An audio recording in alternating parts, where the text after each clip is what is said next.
Kevin Jackson Radio Show. What's up, everybody? Kevin Jackson here. It is the Kevin Jackson Show. Glad you guys are with me. I had one busy week. Let me tell you how it capped off. Here's how it capped off and why I wasn't available yesterday. So I'm leaving New York to fly back home.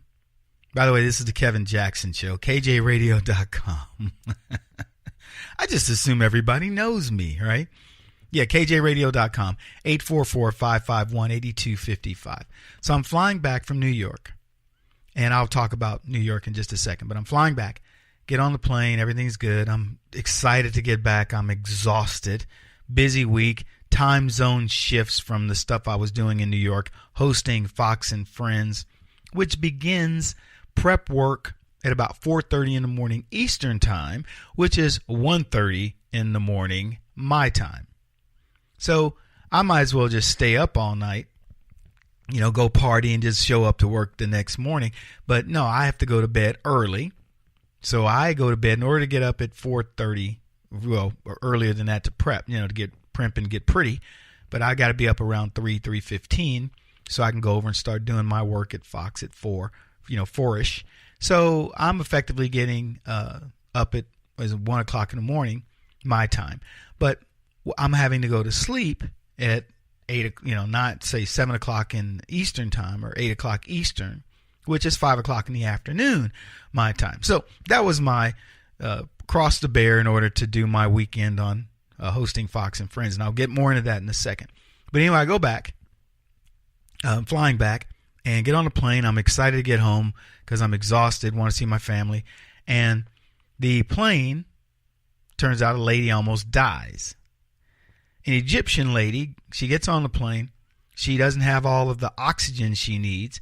And she's back a seat right behind me. And she's just... So the lady sitting with her, I didn't hear her, by the way. I had my earbuds in listening to music. The lady sitting next to her, a lady from Haiti and another lady, I believe, from Ghana. And I don't know what the deal was, why there are these three African ladies sitting, or of African descent, sitting in the same row. It wasn't racial, by the way, that we were all there. But long story short, they notice that she's breathing heavy, and they say, this is not good. So the lady goes, no, don't call the flight attendant over. I'm good. And the other lady saw her and said, no, it's just too much. Got to do it. So they call the flight attendants over. Flight attendants come over, get her, take her to the back of the plane, put her in the last seat in the plane, make an announcement. Is there a doctor in the house? And somebody, yes, I happen to be a medical doctor. I slept at a Holiday Inn last night. And they go back and look at her. And we're thinking on the plane that, they'll resolve it. We'll figure it out. They bring all the plane's oxygen to the back, 4 canisters. And apparently they only had 2 hours worth of oxygen on a 5-hour flight. So they decide they got to divert. And we're, an hour into the flight. They got to divert. And they must land in Little Rock, Arkansas.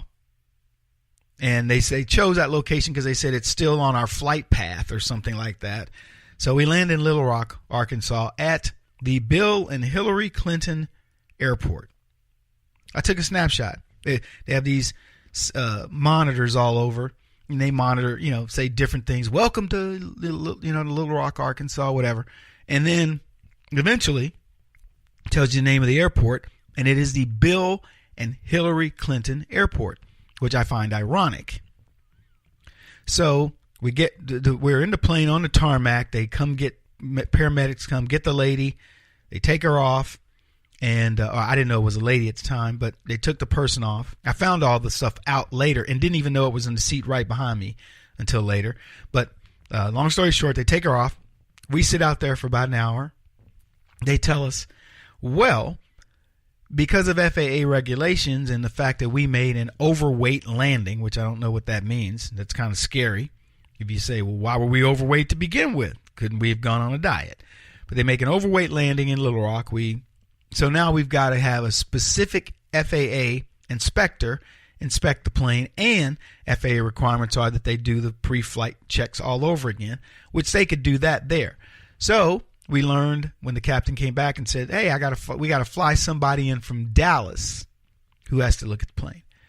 But there is some good news. We're going to deboard and disembark. You guys will go out. We've got food set up for you. We were like, oh, good, food and drink. So we get off the plane. It took probably 30 minutes after that. They kept telling us, oh, it's there. They're setting up the food. So we're thinking it's going to be like some kind of buffet that they've set up to inconvenience us. Nope. It was little package cookies, package like, what do they call them, goldfish, and Capri Suns. It was like stuff we give out at my son's baseball game. So I get out there. Now I'm mad. I'm like, this is the food. This is what you tantalized us with and had us waiting on. I'm happy you got this person off the plane, and nobody complained. Somebody's life was at stake. This lady would have died. Yeah, she would have died. So anyway, that's the food they gave us. So there was a Quiznos nearby, not to give them a shout out, but I do like them. So I went to Quiznos, got a sandwich. It was packed. Everybody was doing the same thing, and we ate. But long story short, that was the reason for the delay. I couldn't get my show, get back in time to do the show yesterday because it was just a zoo. And all because this lady from Egypt did not bring enough, I guess, oxygen. I don't know enough about her illness, to say. The lady sitting next to her, we talked, and she said, yeah, Kevin, I have asthma. We got to know each other because we were all like, it was like a traffic jam. We all got out of our cars. And she says, I have asthma. And I was watching this lady, and she goes, I know how my asthma feels. So whatever she had, it was getting worse. So that she was the one that said I had to bring the flight attendant over, and the lady was like going, no. But I could hear her breathing, heavy. I just thought, she was sleeping or snoring or something, but you never know. Anyway, lots of stuff happened. I'll talk about New York. Needless to say, I hosted Fox and Friends over the weekend. They are trying people out to see who will be the permanent person in that slot, and I got the call this last week. So hopefully I did not embarrass you guys and did a good job. It's funny. It's an awkward thing to do that show when there's two personalities there and they're dealing with somebody every single day that's different over the past 8 weeks. And, it's been Griff Jenkins. It's been Ed Henry and various other people in that spot. And so I got my shot and hopefully represented you well. Lots going on today, folks. Needless to say, while I was in the air, we had the incident with the church shooting, so we'll talk about that. And radicalization is what I want to focus on today. So listen to the Kevin Jackson Show back. This is the Kevin Jackson Radio Show. Do you owe back taxes to the IRS or state? The secret to avoiding the IRS nightmare is to seek professional representation. My friends at Security Tax Associates provide the most cost-effective and ethical representation in the industry while helping to avoid seizures, levies, and wage garnishments. Security Tax Associates is here to ensure that the appropriate steps are taken to permanently eliminate any possibility of future tax burdens once and for all. For a free, no-obligation consultation, contact Security Tax Associates, 844-779-4177. That's 844-779-4177. 844-779-4177. Or visit them at securitytaxassociates.com.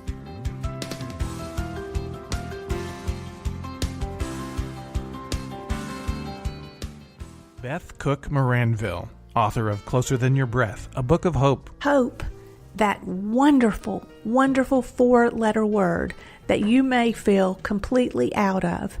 I wrote this book to give you great hope. It's not too late. If fetal position is an all too familiar place for you, I understand. If the next 60 seconds are too long, this book is for you. Wherever you are right now, whether you're dealing with divorce or death or sickness, take hope. You are going to make it through this pain. Don't roll your eyes. I've walked this road and I know it. The best is yet to come. Closer Than Your Breath, a book of hope from author and speaker Beth Cook Moranville. Can be found on Amazon.com or Kindle.com. For more information, visit closerthanyourBreath.com or on Facebook at Closer Than Your Breath.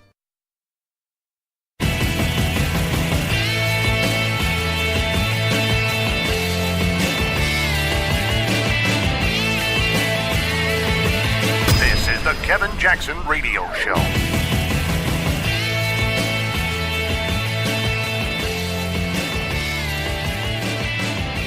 What's up, everybody? Kevin Jackson here. So, Antifa on November the 4th had taken out a full-page ad in a New York Times, and had announced in 20 locations that it was going to be radical, this, that, and the other.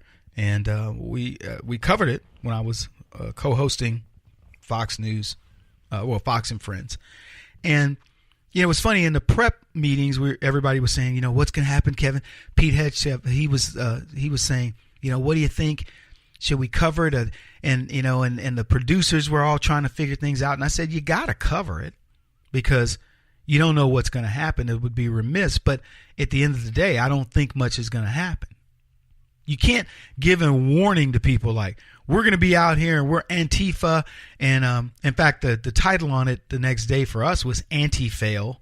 But you can't put that out there and come out with, and let people know, hey, we're going to be out here with our chains and our brass knuckles and everything else, and then think you're going to be safe. I think Antifa, honestly, got more afraid of what could potentially happen to them than what they could potentially do to us. And look, I said this about Occupy Wall Street. I said, this will be, how did I put it? I was at the CPAC that year, and I said, we won't even remember who these guys are. It'll be, I said, you'll remember them like you would Whoopi Goldberg's, I think I said her profile on one of these dating sites or something. I don't remember what it was, but it was funny because people cracked up. And I don't remember things after I say them. But what I'll tell you is it was a big bust. It was a failure. And I'm glad it was a failure on the sense that maybe Antifa has finally figured out that nobody's afraid, nobody's intimidated. And oh, by the way, you're the fascist. But here's the thing you can rest assured for, of anything I tell you today. I mean, I'm going to tell you a lot of stuff that you can remember, but here's one you can start with. Antifa in a year won't even be around. They won't be around. And I'll tell you something else. Black Lives Matter is already marginalized to the point where nobody cares. They've got money behind them, Soros money, who knows, but nobody cares. It's racist. It's anti-American in so many ways, and people have sickened of the idea that we have to make some sort of special concessions because you're black. This country gives you an opportunity. These little fascist, kids that are living in mommy's basement looking for any excuse to be mad about something, mostly white kids.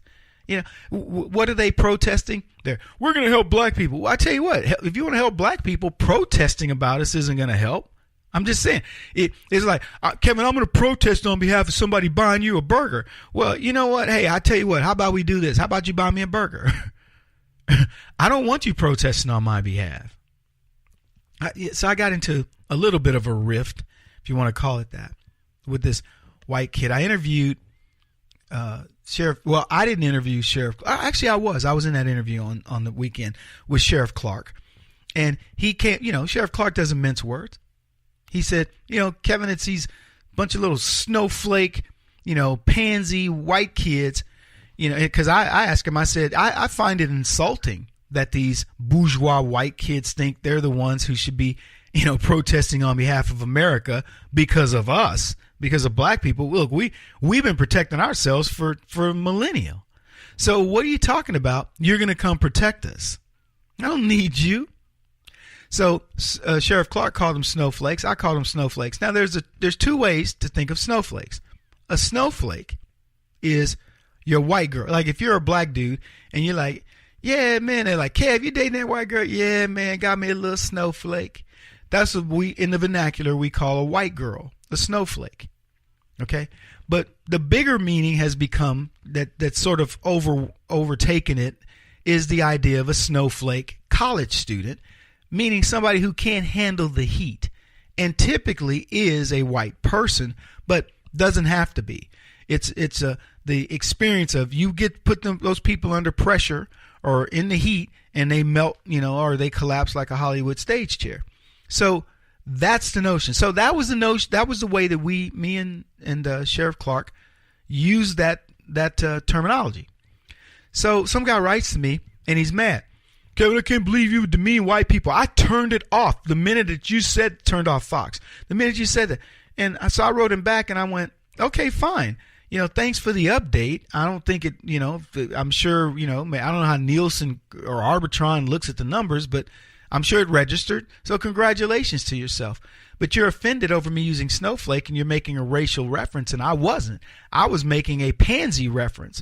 I said, if you want to be mad at me, be mad that I called you guys pansies. But I said, but the bigger issue around that is you accept it. So you obviously believe you are one of those snowflakes who's a pansy. It was racial, man. I've looked it up and it means, and I said, look, first of all, and I gave him the definition. You're right. There is the snowflake definition of a white chick. But there's also the snowflake definition of you millennials and you college kids and your pansies.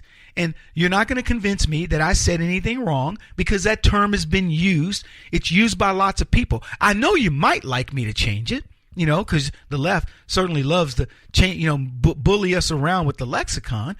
But as it stands right now, I'm never going to quit saying it. But as it stands right now, it is an acceptable term for millennials who aren't willing to fight for anything. So, long story short, yesterday, after I got through all my ordeal with, flying around and everything else, the kid writes me back and says, Mr. Jackson, I'm really sorry. You were right, etc. Because what was funny, he sends me the definition of a snowflake as a young white girl, and I told him, I said, read the message I just sent you that said there's two definitions, and that's one of them.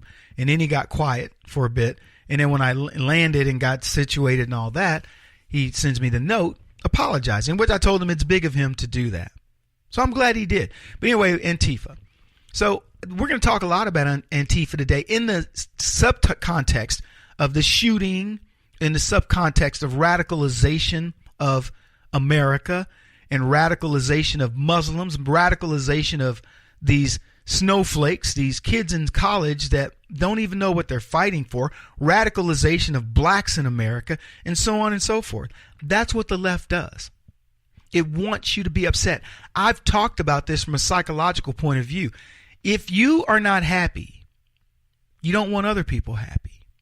You don't see happiness as, wow, I aspire to that. You see it as something to be jealous of. And that's exactly what's happening right now. The left want you to be miserable with them. Do you know the saying, misery loves company? And it does. But as a conservative who may be down and out or whatever and miserable, you know what I do? I go, man, I want to be happy. I was talking to one of the people on the plane when I flew in, and we were all, everybody's upset. And so I said, well, let's watch some comedy. So we put on a couple of comedy clips. We were all laughing. There were people coming over. What are y'all doing? We're watching comedy. Why not? We're stuck here. People looking for hotels and who knows. So why not enjoy it? Anyway, when we come back, we're going to delve into the church shooting and a bunch of other stuff, folks. I'm so glad you're here. Glad to be with you.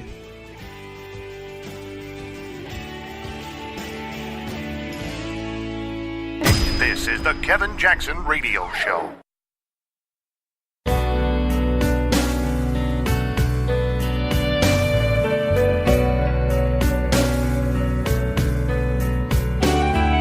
This is the Kevin Jackson Radio Show. Welcome back, everybody. Kevin Jackson here, author of Race Pimping, the Multi-Trillion-Dollar Business of Liberalism. And let me tell you, while I was in New York hosting Fox and Friends over the weekend, I will tell you, I witnessed it firsthand. You want to know what they were talking about? How much more money it was going to take to protect the New York City Marathon than it did in previous years. All the news was, well, we've got extra snipers out. We've got extra police deployed, and so on and so forth. That's what they were talking about. What is terror costing us in this century? People talk about, leftism and this war on terror as if it's something that's offshore, like it's in Europe, and the war on terror is being fought in the Middle East and a few countries like France and Germany. No, it's being fought here. Going through the airport with this fake idea of security is laughable. It took an hour longer for me to process through the airport in both directions because of the terror attack in New York that had happened earlier in the week. Longer. And I don't know what money gets allocated. I've lamented that on every ticket you purchase, there's a Homeland Security thing, and we're paying for this false sense of security that got 8 people killed in New York and 12 people mortally wounded. I mean, these people are going to be dealing with this. One lady I heard just lost both legs. So it's changing people's lives. The cost of terror has changed the lives of 52 people or whatever the number was in Las Vegas, and hundreds of others who were wounded. And you know what? The Republicans are too dumb to bring these people back to go talk to those over 500 people who were wounded in that attack and see how their lives were changed forever for a guy who's an avowed Democrat, who worked on the Hillary Clinton campaign, and who shot and killed 50 plus people and wounded almost 500 or roughly 500 others. Let's go trot these people out and let the world see what the remnants are from the anger and the hate that's being bred in these people. That's right, it's being bred. I talk often about the hatred being taught to young blacks to hate white people on sight. No reason. We know of the hatred being taught by the Muslim community, kids that go, I hate America, burning the American flag. They don't even know why. We help more people around the globe, we conservative Americans, do this, and know our reward, if you want to call it that, is for us to be demonized and hated. So I'll give you a good example. You've got a Muslim who ran over 8 people, 20 people total, killed 8, wounded 12 others. Mortal, I mean, just in ways you don't even want to think about. Lady lost her legs. And what does the left do? They come to us and they tell us, you know what? He's okay. He was radicalized in America. It's not his fault. They tell us Uzbekistan wasn't on Trump's travel ban. See? That's their excuse. Let me ask you, let me put it a way you might understand it more clearly. What if a Tea Party person, in the name of the Tea Party, like if he yelled out, Holy Lipton tea, and he drove a Home Depot truck over 20 people, killing 8 and wounding 12 others the way that these others have been wounded, where somebody loses their legs, would the left be coming to the defense of us? Would they say, look, they were radicalized when they came to the big city, or they got radicalized when they went to the country? Would they care when the Tea Party member that did that was radicalized? Or would they go, look at that Tea Party, we tried to tell you, racism? They'd look at every angle. We'd know the nationality of every single person, why it was done. Let me tell you who got killed in that attack by this Muslim in New York City when he ran over these folks. You want to know who got killed? A bunch of Christians. You want to know who got killed in that attack at the church outside of San Antonio, Texas? A bunch of Christians. We'll get to that in a bit. So I'm just floored at the level of hypocrisy that the left, and by the way, the predictability, because we all know they're going to blame the gun. The new church shooting where Christians are targeted. Can you imagine, for the record, if this were a mosque? I want you to think about, whenever you think about the news cycle and what's going on, so a church gets shot up. Okay, but now, what if it were a mosque? An atheist walked into a church and killed a bunch of people. Dozens. Now, I want you to think, if a Christian had walked into a mosque and killed dozens of Muslims, what would we be talking about? Will we be talking about the guns? Yep. But we would be talking about all kinds of other elements. We'd be talking about the Islamophobia. We'd be talking about xenophobia. We'd be talking about racism, you name it. We know a lot about this shooter now. He's an atheist. They tell us he was going after his in-laws. So not only is he an atheist and he has no core belief in any system, a system of judgment and accountability, which would lead him to go shoot up a church, he's also vindictive. He's evil and mean-spirited. He can't just say, my relationship with this person is done, or my in-laws made my life miserable, but I no longer have to deal with them because they're, I don't know, I think they were divorced or whatever, him and the woman, if I can presume it's a woman, because that could get me in trouble. But this guy was in need of anger management. You remember that Lawrence O'Donnell clip we played where the guy he's got a problem with his earpiece and he's just on a tirade? That's the way liberals live. Liberals live, leftists, they live on the edge, the hairy edge of reason. They don't have any reasoning powers, no logic.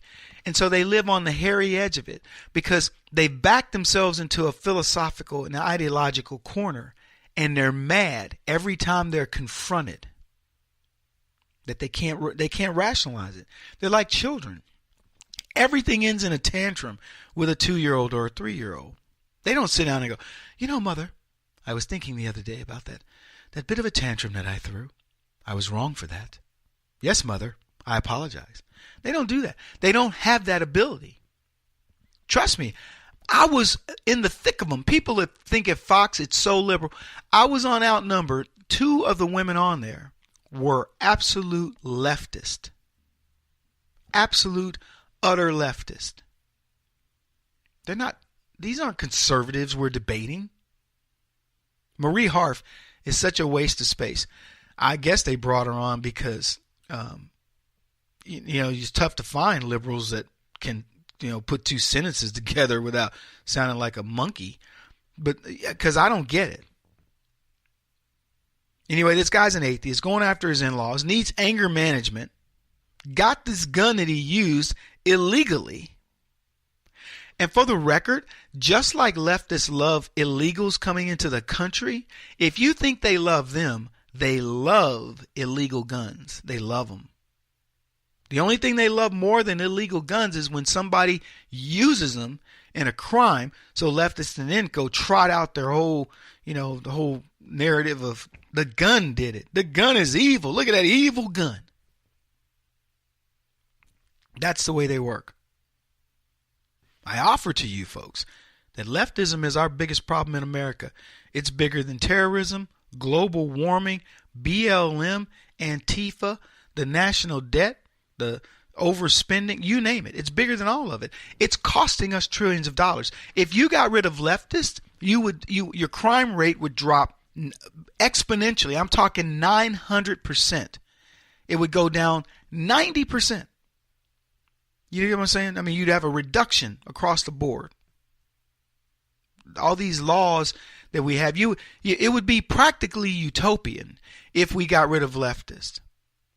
You wouldn't have acts of terror. You'd have reasonable dialogue and discourse. You could talk about issues. We'd be a peaceful, much more, happy society without leftists. I know crime would, as I said, would go down tremendously, but other things, aggravation would drop, the aggravation factor.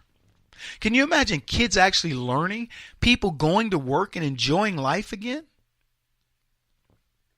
Leftists never question the quality of life in other countries. They're constantly questioning the quality of life here, as if America's so bad.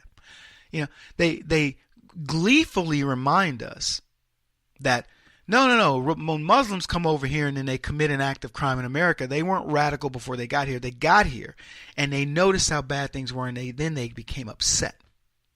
That's the narrative. It's pretty pathetic. When we come back, I want to talk about radicalization. What are the roots of radicalization? Who's responsible for radicalization? Because I know the answer, and I bet you do too. Kevin Jackson on the Black Sphere Radio Network. Do you owe back taxes to the IRS or state? The secret to avoiding the IRS nightmare is to seek professional representation. My friends at Security Tax Associates provide the most cost-effective and ethical representation in the industry while helping to avoid seizures, levies, and wage garnishments. Security Tax Associates is here to ensure that the appropriate steps are taken to permanently eliminate any possibility of future tax burdens once and for all. For a free, no-obligation consultation, contact Security Tax Associates, 844-779-4177.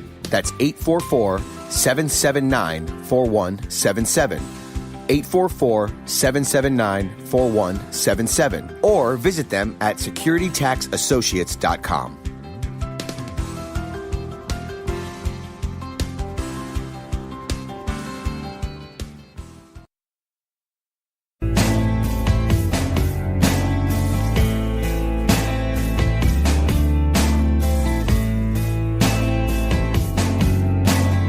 Putting an end to identity politics. This is the Kevin Jackson Radio Show. Welcome back, everybody. Kevin Jackson. It's the Kevin Jackson Show. KJRadio.com. I've talked about the amount of money spent protecting us from radicals. Radical Islam, radical leftists, you name it. Increased presence of police here and there, building more prisons. They call it the prison industrial complex. The media feeds into it. They love it. When that church shooting occurred in Texas, whether you believe it or not, the left celebrated it. The gun control lobby celebrated it. Muslims celebrated it. Oh, white guy did it. The white establishment, the leftist establishment, the elitists, they celebrated it. Oh, we got us another white, right-wing hero, who, by the way, is an atheist and is a left-winger. Don't think that's going to change the narrative. Don't think they're going to sell it that way. No. They're happy it wasn't a Muslim. They're happy that churchgoers got shot up. You can bet there were people in this country on the left who said, yeah, kill those sanctimonious Bible thumpers that think they know it all. They're the people who voted for Trump. That's what you'd hear from these folks. They want you to believe they love and they care about you. Chelsea Handler tweeting, yeah, killing all those people, the guns, it's the guns killing those church people. Chelsea Handler doesn't care about the fact that church people got killed. She doesn't know what the inside of the church looks like. I tweeted to her, Chelsea, you do know they did not shoot up a mosque. Don't waste too much sympathy on us Christians. Yeah, Chelsea wanted to protect us. Deborah Messing of Will and Grace. She wanted to protect us from our guns. Crazy gun nuts. Does it matter if this guy had an illegal gun? No, that doesn't fit the narrative. He's a guy who went and shot up a church. Like she cares. She's Jewish. It wasn't a synagogue. Deborah Messing. Doesn't matter. On the heels of the New York City terror attack, where this Uzbekistan Muslim came to America on a diversity visa, mowed down 20 people on bikes, killed 8 of them, we get a shooter in Texas. And here's what these events have in common, folks. First, they are both acts of terror. Second, and certainly the biggest commonality involving these two is leftism, because both of these men were radicalized in America. That's right. In regards to the horrific event in Texas, leftists are going to once again talk about gun control. We got to ban the guns. That's the mantra. Now, given that the number of these attacks dramatically increased during the time of Obama, I contend that leftism radicalized that killer. But I'll get back to that. Guy's name was Keller, by the way, or Kelly. Vox, which is a leftist online rag, they recognize the radicalization of America, but they only point the finger at white America. And here's what it says. It raises the question, why is this leading people to such extremes in terms of radicalization? And it goes on. I turn to experts on radicalization and terrorism for answers. One thing that surprised me, they consistently said the processes of radicalization are similar across ideologies, whether the person is a jihadist, a white supremacist, or some other belief system. The processes are much the same. Mary Beth Altier, an expert on radicalization at New York University, told me there aren't any distinctions between joining a group like the KKK and ISIS. That's Obama's baby, ISIS. The Democrats birthed the KKK. Now, as for Sapov, the Russian Muslim terrorist, the Muslim terrorist who killed the people in New York. I'm associating him with the Russians. Check it out. Anyway, and who mowed down all these people in this terror attack. Leftists declared that he got radicalized in America. And they've said this a couple of times. The guy who killed the people in San Bernardino, they talked about how he came over, but he was radicalized when he met his wife, and she came over, she radicalized him. In other words, it isn't that they come over bad. No, not at all. They get here, and then they become radicals. That's right. Now, here's how Politico describes what I can only call hateful America as it pertains to Muslims. We need to think about these problems now because the political climate in both places, Europe and America, cannot be more perilous. In the United States, the relentlessly Islamophobic Donald Trump outdid himself on Monday, calling for a total and complete shutdown of Muslims entering the U.S. Trump and other Republican presidential candidates like Ben Carson brazenly hurl insults and invective against Muslims abroad and impugn the patriotism of Muslim Americans. The mass killing in San Bernardino, coming after the July attacks by Mohammed Yusuf Abdelaziz, the so-called Chattanooga shooter who killed 5 persons, only provided more ammunition, and the right-wing media is engaged in unbridled and vulgar demonization of American Muslims. Never mind that according to FBI's, most domestic terrorists are carried out by right-wing Christian men. The terrorist attacks in Paris in January and November have also deepened French Islamophobia and increased the influence and audacity of the right wing in general and the National Front in particular. In fact, there's been a noticeable negative shift on the part of a growing number of Europeans toward Muslim immigrants and their descendants. Now, I want you to think about a few things. They are now going to attack the words nationalist, native, things like that. You're either a nationalist or a nativist if you love country. I want you to understand the words you're hearing and how important they will become in the next few weeks, depending upon how you react. See, I'm a proud nationalist. I'm a proud nativist. If that means I put America first, put me in there. And you should be as well. But they want you to be mad about it. They want you, I'm not a nativist. I'm not a nationalist. Oh, no. I don't put America first. And what's funny, as they describe all the white attacks, that white men are the ones killing people, they do nothing but tell you about the attacks by brown people, specifically Muslims. Mohammed Yusuf Abdelaziz, the so-called Chattanooga shooter who killed 5 people. Before that, the Muslims who shot up and killed all those people in San Bernardino. After that, the Muslim that killed 50 people or so at Pulse nightclub. After that, the Muslim that mowed down, these people in whatever. So they have no ammunition, because here's the other sorry thing. If you want to blame Stephen Paddock, well, guess what? He was a Democrat. He doesn't fit your stereotype. Most domestic terror attacks are carried out by white Christian men. Lie. No reference point. Dylan Roof, he was not a right-wing white Christian man. In fact, he shot up a church. I bet you money Dylan Roof hadn't been in a church where he was raised in probably a decade. It's unbelievable. So the new terminology, the new thing that what the left wants you to understand is that these Muslims are not coming over here radical. They're getting radicalized when they get here. The best country in the world has assimilated more races, creeds, nationalities, and genders, or whatever, than anybody else on the planet. And they want to tell you that you haven't done enough. You're the reason that these people become radicalized. But I ask, who was to blame? Because America has always been that melting pot. We allow almost all immigrants in. Few would disagree that we are probably the most integrated nation on the face of the planet, well, in the universe. I'll get it out. So why suddenly is there a shift to this radicalization? Decades ago, we didn't have all this radicalization as an issue, and we've been letting people in for decades.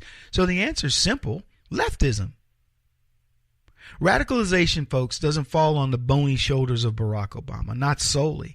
Only a moron would argue, however, that Obama didn't put radicalization on steroids. He engendered radicals, foreign and domestic, groups like Antifa, BLM, as well as terrorist groups like ISIS, feasted on the policies of Barack Obama. And the left hate when we bring this up, even though it's flatly true. How many immigrants committed such crimes as this guy, Sapoff, pre-2000? Don't get me going, because I know exactly how many terror attacks there were in the world in the decade of the 90s, at least based on the information that has been reported. There were a total of 35 Muslim attacks worldwide in the decade of the 90s, and now we get 35 Muslim attacks within days. So the radicalization has occurred under the left, under the watchful eye of Barack Obama. We've become more radical in America. I'm talking foreigners and domestic. And the reason is leftism, and we're going to make them own it. He won't stop until he's the top-rated radio talk show host in America. What kind of weird competitive freak are you? This is the Kevin Jackson Radio Show.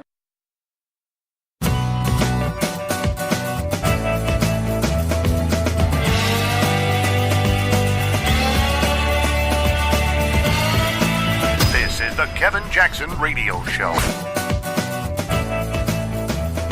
Oh, everybody, welcome. Kevin Jackson here. It's the Kevin Jackson Show. I'm road weary. What can I tell you? KJRadio.com, 844-551-8255. I hope I did you proud if you happened to catch me on Fox and Friends over the weekend. And if you didn't, you call yourself a fan. You call yourself somebody that follows the work of Kevin Jackson. And I was in New York from Friday through Monday. And let me tell you, here's what I did. I was on Fox and Friends as a guest. I was on Outnumbered. I was then on Harris Faulkner's show. It's Outnumbered Extra Time, Overtime, right? Is that what they call it? Then I was on Hannity. If you did not catch me and you say you're a fan, you're not a fan of me and you're not a fan of Fox.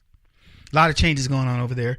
Cool stuff, and I wish whoever gets the weekend slot at Fox and Friends, they just call it Friends.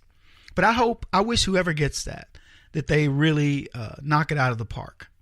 I thought I did a pretty good job. It's funny. You think you know TV or a particular thing that you do, and then you do it, and you're like, whoa. One of my teammates, he said to me, says, Kev, you seemed a little nervous. I was like, nope, I wasn't. I wasn't nervous.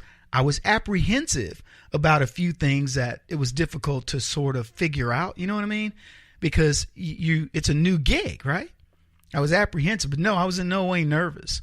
Here's what I figured out after watching Rachel Maddow, after watching Lawrence O'Donnell, after watching Keith Olbermann, Rosie O'Donnell, all the women of The View. I am immensely qualified to do that job. No question about it. And there are going to be times when you say things that are controversial. Sometimes it'll be mundane. I felt like I carried the water. I did. In other words, I did my part. Abby's a professional. Pete's a professional. They have their strengths. They also have their weaknesses. But I'm same with me, right? Strengths and weaknesses. But I'm no slouch. I know what I'm going to deliver. And here's the other thing. I mentioned it's a lot of trade-offs and who's going to talk and who's going to introduce this or that. The biggest thing I got was, Kevin, we saw you guys texting me and Pete during the program. I looked up and went, oops.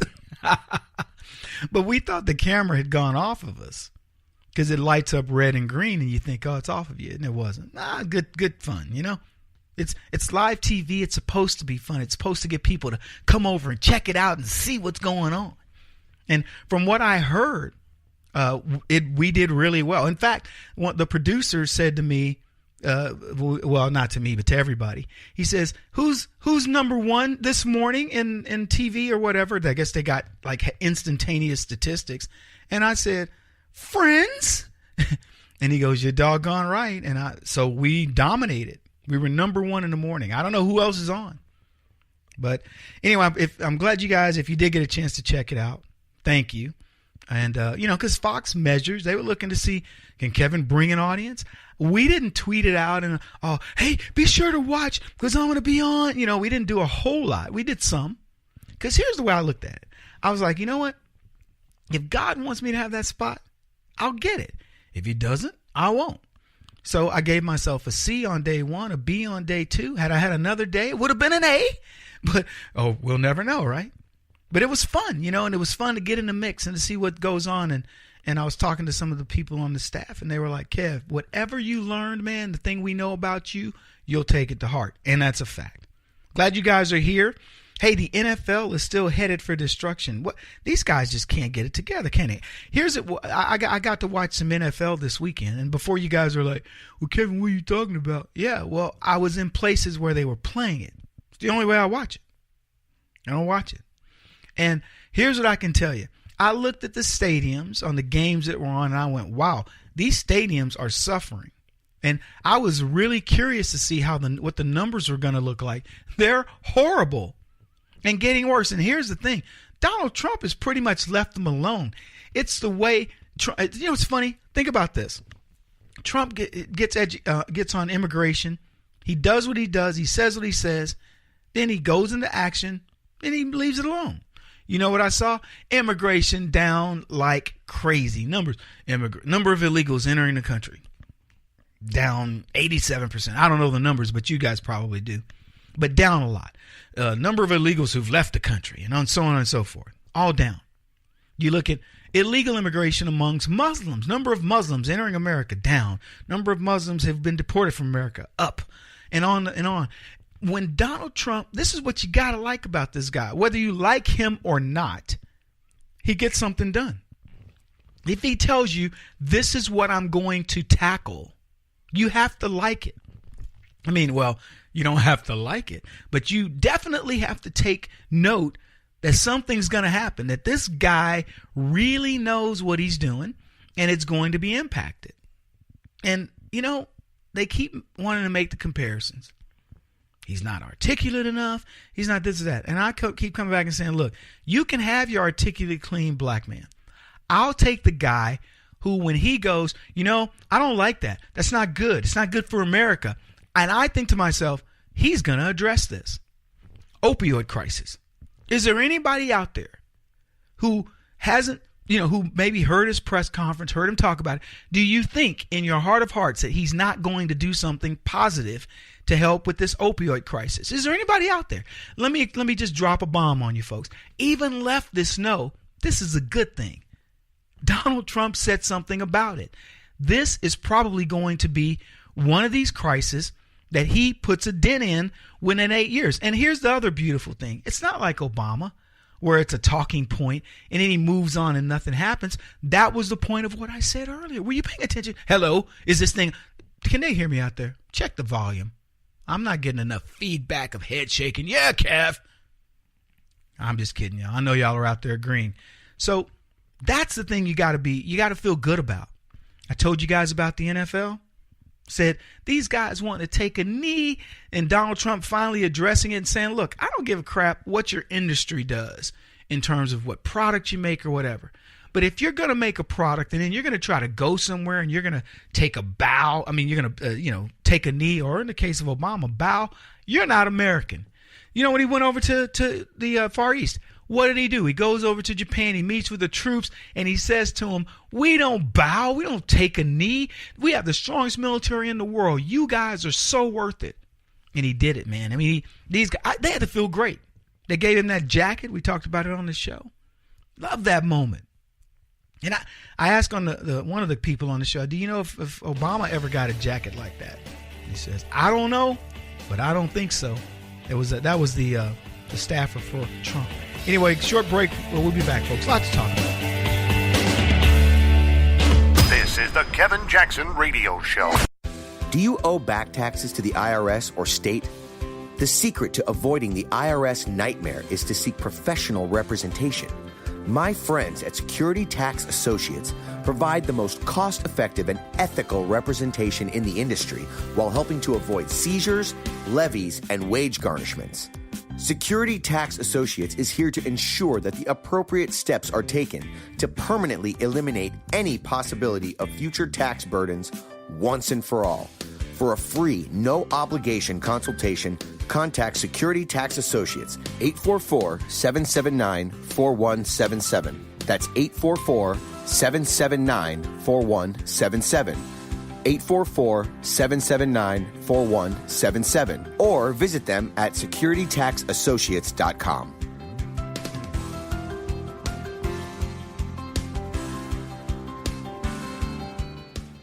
Beth Cook Moranville, author of Closer Than Your Breath, a book of hope. Hope, that wonderful, wonderful four-letter word that you may feel completely out of.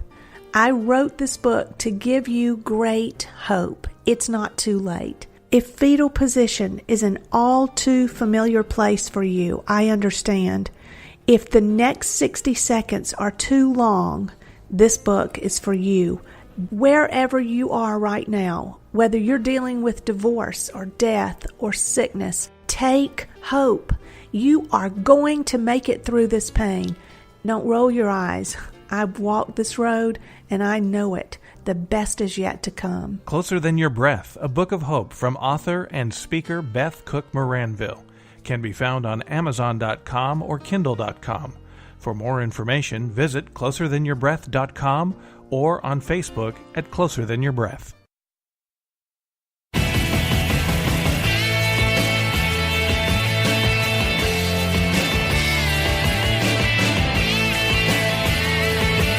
This is the Kevin Jackson Radio Show.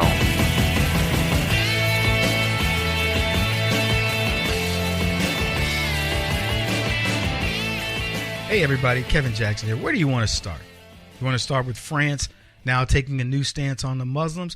You want to talk about the people of Bernie finally figuring out that they got hosed over?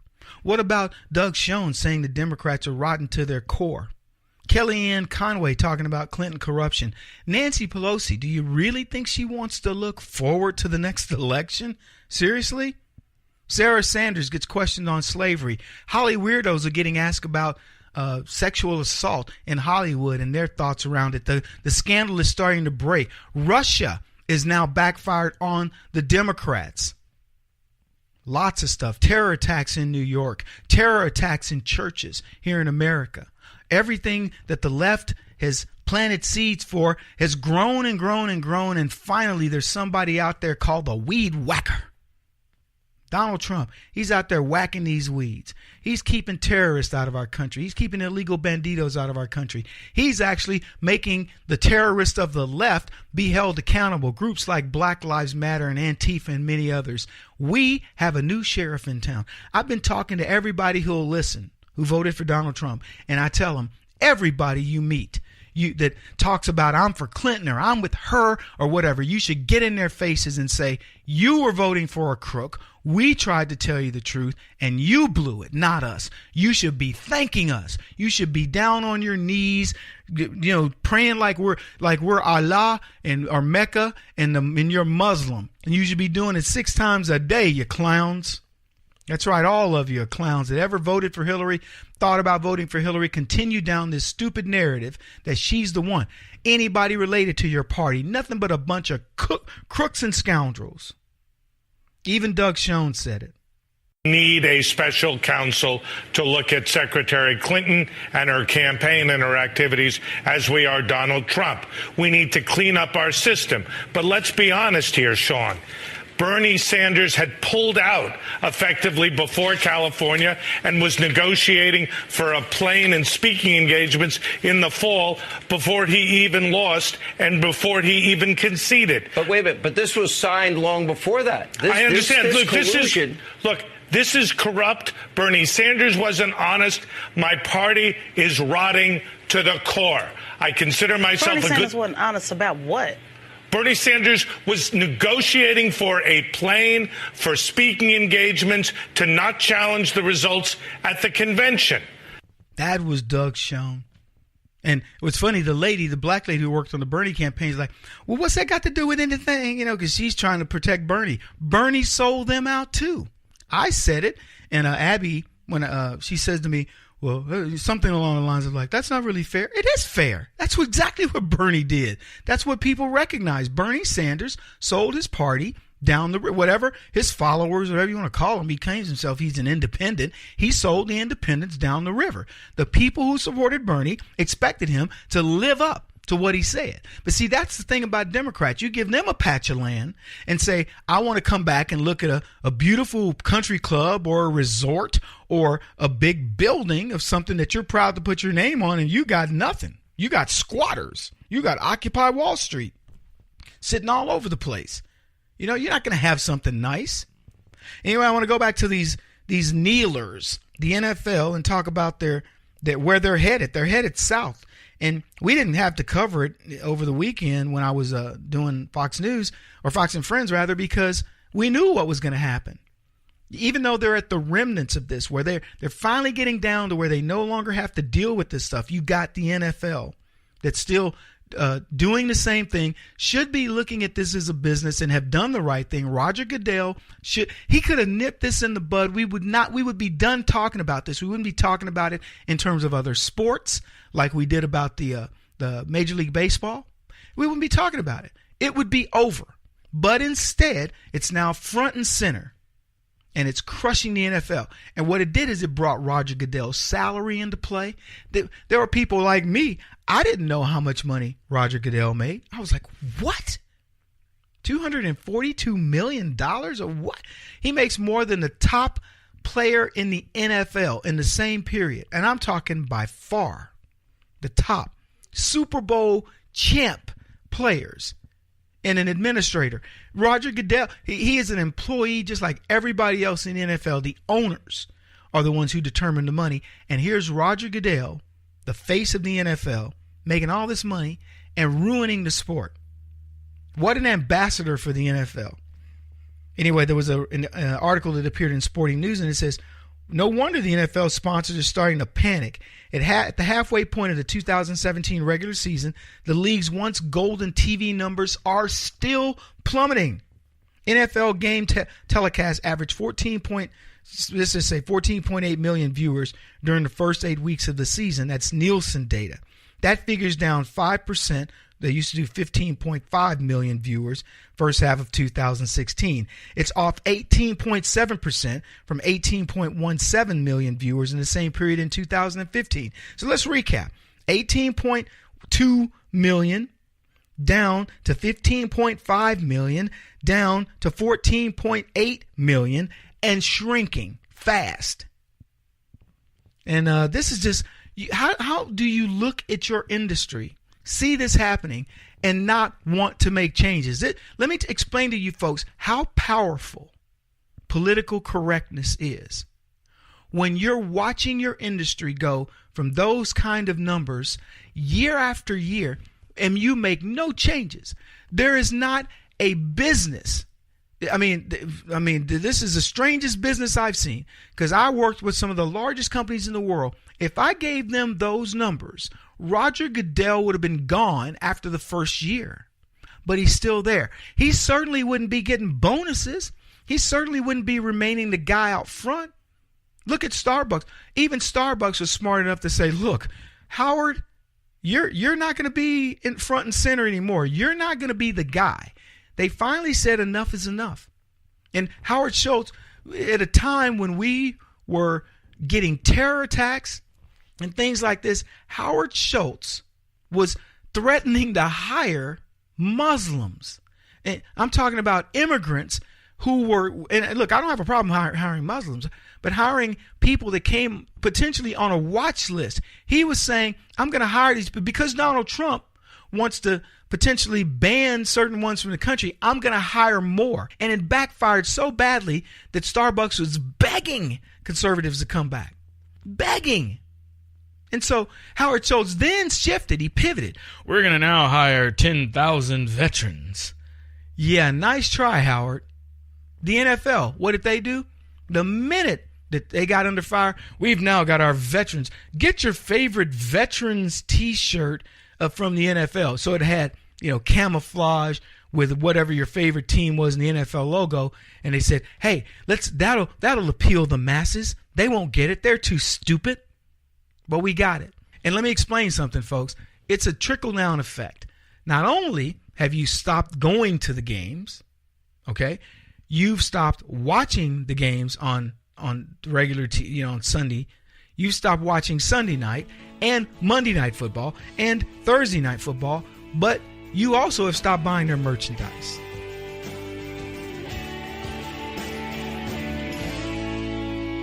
This is the Kevin Jackson Radio Show.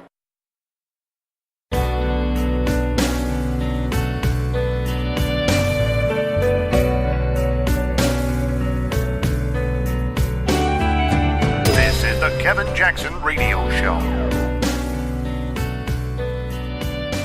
All right, everybody, welcome back. Kevin Jackson. It's the Kevin Jackson Show. Author of Race Pimping, speaker as well. In case you want to book me to come out and see you, happy to do it.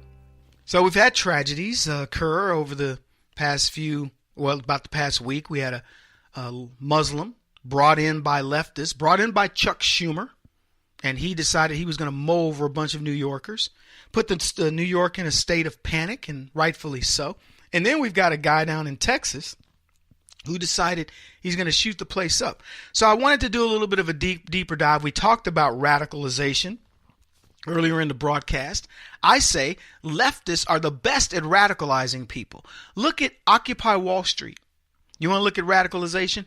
Look at Antifa. You want to look at radicalization? Look at Black Lives Matter. Look at what the left tried to accuse Donald Trump supporters of being, and who did it turn out to be? Paid goons by the left who were beating up Trump supporters at rallies.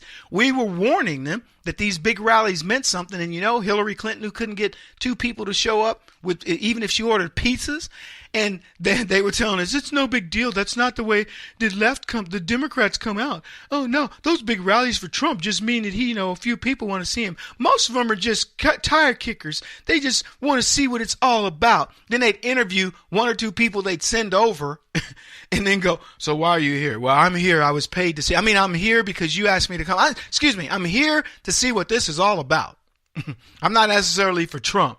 And then they were shocked on November the 9th. I know the 8th, but we got official news on November the 9th. And you remember how those crybabies looked when you kicked them square between the legs where the good Lord split them? That's what I love about this country. It was just too funny. It was too precious to watch it happen.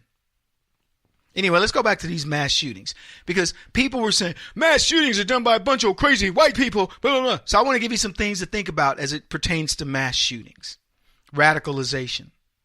We've become more radical. We've become more angry in this country, not conservatives. Conservatives are the Tea Party. You go, Tea Party community, by the way, go to teapartycommunity.com. It's about to blow up, baby, in a good way. In a good way. Here's what I'm telling you. The Tea Party has been steadfast and loyal to this country, not supporting one group over the other. Core values that says we need to look at the free market system.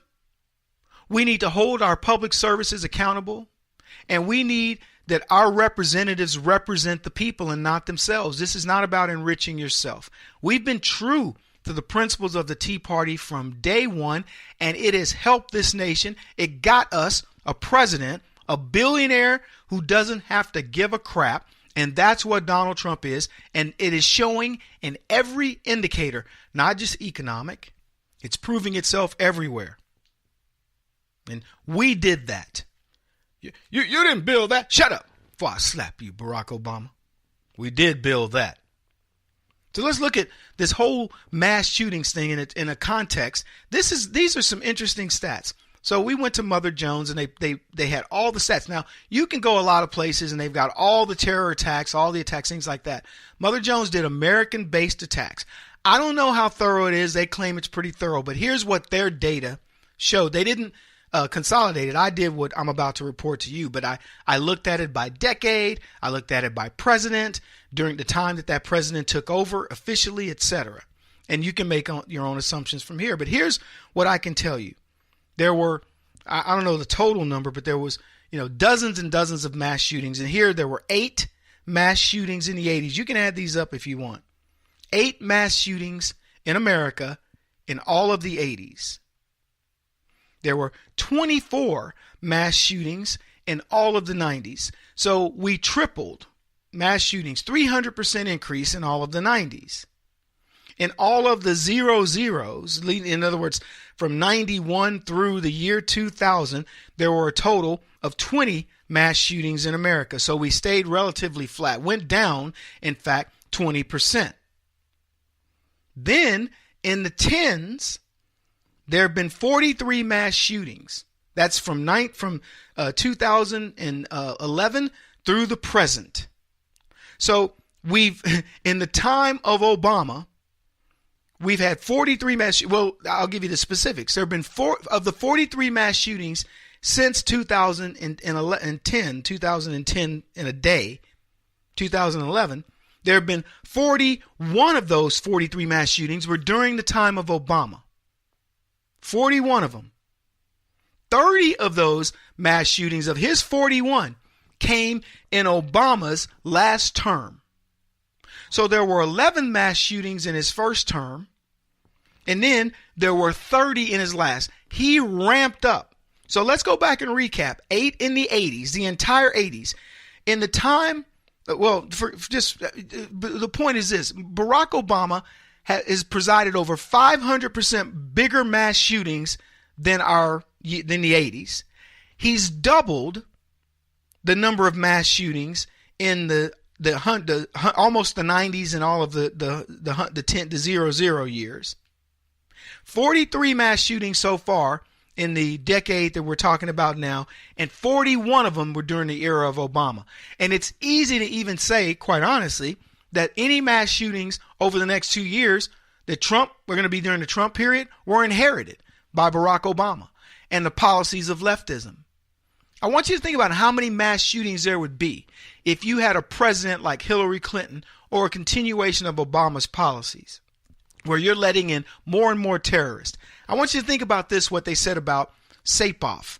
What they said about Saipov is he was planning this attack for a year. He brought in 23 family members, and Abby Huntsman had the nerve, not Abby, Marie Sharf, whatever her name is, Harf, had the nerve to say to me, "How do you know they're terrorists?" And I went, "Really? How do you know they're not, Marie?" And she had no answer. See, she's not used to people making her think. How many other of these people have been brewing terror attacks, planning them out for the last year? And when are they going to occur? Donald Trump will inherit all of those. And the only way we can be more vigilant is when we as citizens go, you're not going to make us politically correct to the point where we ignore what we see with our own eyes. Look, let me tell you something. If you see a Muslim man and he's got that scruffy long beard and he's living by the rules of Islam, you better be vigilant. Because if you're not, you've just seen a guy who very well may kill you or some of your friends. Now, some people may see that as, Kevin, that's incendiary. Oh my gosh, I can't believe you said that. Whatever. Let me tell you something, people. There are people that walk by this man every single day, his neighbors, all of them. Go interview the people that know this man, and they knew that he was a devout Muslim. He didn't hide it. Most of these guys that really don't want to follow this, they shave their beards, man. They're out there partying, they're drinking, they're having a good time. They're adjusting to life in America. Not these guys. The guys who have been sent here, and don't misunderstand me, there may be some that are hiding out, shaving the beards and living the infidel life. But the ones who are living like him, you better know they're going to that mosque and they are praying. They are being radicalized right here in the United States because we have laws like in New York that say you can't surveil that mosque. You can't presume they're doing something bad in there. And what do we find out? We find out his mosque is radical. It was no joke. We didn't have to guess about it. Anyway, let's go back to these numbers. 15 15 mass shootings in the era of Bush, 20 in the era of Clinton, and as I said, 41 in the era of Barack Obama. 41. Now, they say most of these terrorist attacks Now that's a total of 95 95 mass shootings in America from 1982 to 2017. And they say most of these terror attacks were done by white males, white male, and it's just not the case. 43 of those attacks were done by white males, and the rest of them were done by other. Blacks killing cops, Muslims killing blacks, etc. So this idea that the majority of these attacks came from white men, and again, I'm not trying to protect white men. They can do a good job of protecting themselves. I'm just giving you the facts. And the facts are that is a lie. And then you have to look at the motivations and who, what are these white men about? Like I'll use Dylan Roof as an example. He's a leftist radical who shot up a black church. Christians do not shoot up churches. Right-wing, quote, so-called radicals are not going around shooting up black churches. We know where the churches are. We've known where black churches are for decades. I'm talking about, I'm not saying we as in white folks. I'm saying Christians. We know where the black churches are. Dylan Roof was a leftist who shot up a black church. The person who's one of the biggest criminals in our history is this guy, mass shooter, is the guy who shot up Las Vegas. He's a leftist, a registered Democrat. So don't try to make this sound like this is all a right-wing conspiracy. So even the white guys that are on this list don't belong to the right. Kevin Jackson on the Black Sphere Radio Network. Do you owe back taxes to the IRS or state? The secret to avoiding the IRS nightmare is to seek professional representation. My friends at Security Tax Associates provide the most cost-effective and ethical representation in the industry while helping to avoid seizures, levies, and wage garnishments. Security Tax Associates is here to ensure that the appropriate steps are taken to permanently eliminate any possibility of future tax burdens once and for all. For a free, no-obligation consultation, contact Security Tax Associates, 844-779-4177. That's 844-779-4177. 844-779-4177. Or visit them at securitytaxassociates.com.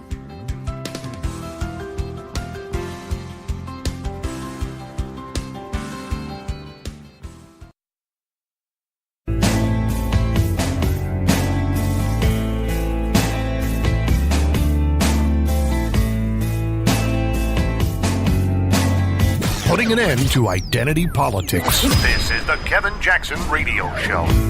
Welcome back, everybody. Kevin Jackson here. Every time there's a mass shooting in America, the left, it's easy to predict what they're going to say and what they're going to do, as it is to know that the sun's going to rise in the east and set in the west. They're going to blame the guns. They don't care about the motivation. They say, without the guns, it couldn't have happened. And it doesn't matter that we proved that wrong. Okay, 26 people died this time, whatever number in Vegas. The biggest killings in terms of these mass killings, particularly those by Muslims, have been done by vehicles, trucks. In the case of New York, it wasn't as big as it was, right? Because there were only 8 people killed and 12 who were wounded. But I want you to imagine if this guy had rented that truck and he had waited for the New York City Marathon, and then he committed his act. He killed bicyclers, and he got quite a few, given that, that's not the biggest crowd he could have attracted. But imagine if he'd rented that truck on the day of the New York City Marathon, or any marathon, Boston Marathon, or celebration of the lighting of the Christmas tree, or anything else going on in New York, and he decided he was going to run over pedestrians. How many people could he have killed in a Home Depot truck? I had to rent one of those trucks to get some furniture. They're not huge, but they're not little. What if he'd rented an even bigger truck? So you get what I'm saying? This is not about guns. This is about radicalization, things that we had no way of stopping, no matter what. If his goal was to kill, he's going to kill. That's true of many Americans, and that's why we should be looking at what is creating the radicalization. Why did Dylan Roof go in and kill a bunch of black folks in South Carolina? Why did this latest killer, Kelly, go in and kill a bunch of Christians in a church in San Antonio? Why did the guy, the Las Vegas shooter, Stephen Paddock, decide he was going to target country and Western people he believed to be Christian conservatives? Why did he do that? Why is it that some Muslim comes in and he decides to mow down a bunch of infidels in New York? Why did a Muslim decide to mow down a bunch of gays at Pulse nightclub in Miami? And on and on. Shouldn't we be looking at the motivations versus the weapons? Let me tell you something. If a man took a machete, I'm not trying to give anybody any ideas, but if he took a machete into New York during the lighting of the Christmas tree or anything in Rockefeller Center, you know how many people he'd kill before the cops could get to him? Dozens. Dozens. And he can go get that machete at any Home Depot or Lowe's right now. I've got 3 machetes. I'm not going to hurt anybody with them. Unless trees count, trimming bushes and stuff. But that's why I have them. But I'm just telling you, don't talk to me about the weapon. Why is it that the left never wants to accept, but for the record, I want to talk about my machetes. My neighbor had bamboo. He grew bamboo, and he used it as a sound barrier between the other neighbor. Before I lived in the house next to him, he didn't want to see him, and because they were stupid. So he's like, I grew bamboo, and it grew tall, and I didn't have to hear him, I didn't have to see him. And so when we became neighbors, he goes, no, man, we're cool. I like y'all. So we decided to cut down the bamboo, which for the record is a job you would not believe. It's a hard job. So we cut down the bamboo. I cut it down because he's an older man, older black dude. I'm chopping down this bamboo. And I'm telling you, I know why the Vietnamese used it for traps. Because when you cut down bamboo at an angle, it creates a very dangerous, if you fall in it, you're dead. And I would have to jump over the fence to get there after I would chop down this forest. What I know about bamboo now is I will never plant it. It is a weed you do not want in your yard. It may look beautiful, but it's tough to get away from. But that's why I had the machetes, just so everybody's clear. But I want to go back to these killers and this radicalization that's occurring that everybody's ignoring on the left because they want to focus on weapons. Ban trucks. I tell you what we should do. We should ban Muslims renting trucks. There would be nobody who could argue that that's a sound policy to at least consider. Kevin, that sounds so racist. It sounds like you're profiling. I am profiling. White folks, black folks, a typical American is not going out renting. When I rented my truck from Home Depot, I had no malice in mind. I had to go pick up furniture that I could not get in my car. The furniture company said, it'll cost you $150 for us to deliver. I said, shoot, I'll go get a Home Depot truck for $20 and maybe $35, with the time, all the other stuff. I'll regas it. I'm going to go down there. I shot up to Home Depot, rented a truck, went to the furniture store, got the furniture, dropped it off at my house, and $37 later, truck was back. Saved myself $113. That's the way I looked at it. I did not think all along the way as I saw a bunch of white kids riding bikes and a bunch of people in other little cars and stuff, infidels. And I didn't think for 1 second to run into an infidel because I didn't want to have to pay extra on that truck. That truck was safe with this black man and Home Depot knew it. Look, who's to blame for this? Leftists are. They are proud to tell you that Muslims come to America to be radicalized. They are too sick to admit that Muslims are already radical when they get here. They want us to take on the burden. They want you to believe that you are the bad guy in radicalizing Muslims.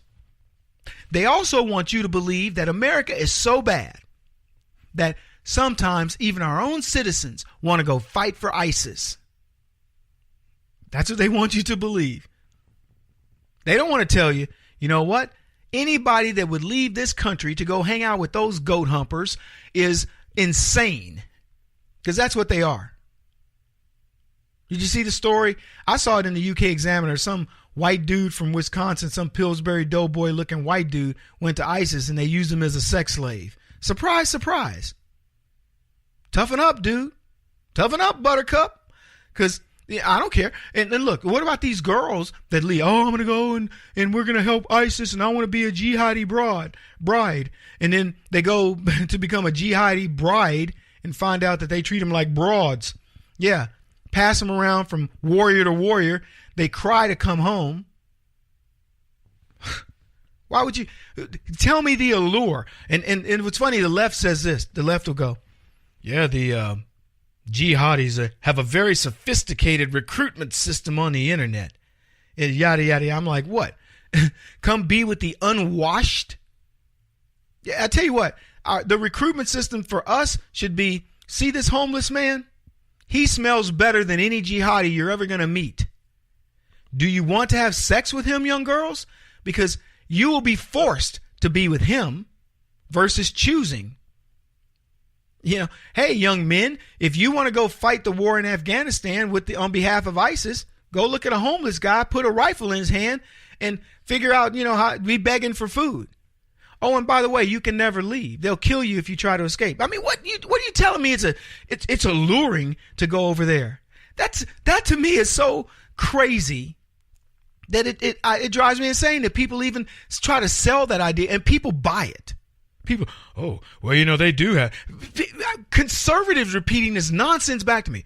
Well, Kevin, ISIS is very sophisticated on the internet. Really? They're more sophisticated than we are. Let me tell you what. I'd run an ad that says, here's a girl at college, hanging out with her friends at a bar, meeting young men, studying in class, preparing for her wedding and all that. And here's a chick that's hanging out with ISIS. And I'd show all the guys, I wouldn't be graphic about it, but I'd say, yeah, let's just see what her life is like, sitting in a cave with, a bunch of guys waiting their turn to be with her. Are you kidding me? This is ridiculous that you want to try to convince me that ISIS has a better recruitment plan than we do in life. Live like a pig or live free. Your choice. And we get caught up in stuff. Leftism. They're the radicals. It didn't start with Barack Obama, but only a moron would argue that Obama didn't put radicalization on steroids. He brought these foreign and domestic radicals. The ones he brought, and the other ones he created. Antifa, BLM. Those are people that came up because of Obama. Occupy Wall Street. The left owns all of this. How many of these crimes did we deal with pre-2000? 35 Muslim attacks worldwide in the 90s, and now in the year 2000, we get 2,000 attacks a year, whether we like it or not. And they want to know who to blame. He won't stop until he's the top-rated radio talk show host in America. What kind of weird competitive freak are you? This is the Kevin Jackson Radio Show.